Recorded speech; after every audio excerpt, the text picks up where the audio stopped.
জয়দুল উপজেলা যুবদলের কমিটি গঠনের লক্ষ্যে বাংলাদেশ জাতীয় যুবদল চট্টগ্রাম উপজেলা কর্তৃক আয়োজিত আজকের কর্মী সভা দুপুর 2 ঘটিকা অনুষ্ঠিত হতে যাচ্ছে।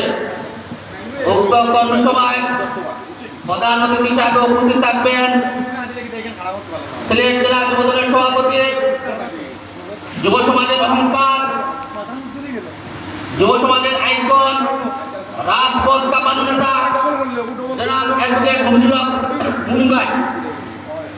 বিশেষ অতিথি প্রধান বক্তা হিসেবে উপস্থিত থাকবেন রাজপথ কাঁপানো নেতা, যুব সমাজের আইডল জনাব মকসুদ আহমদ ভাই। উক্ত সমাবেশ সভাপতিত্ব করবেন জগজীবন উপজেলা যুবদলের আহ্বায়ক শ্রদ্ধেয় বড় ভাই, বারবার তারা নেতা জনাব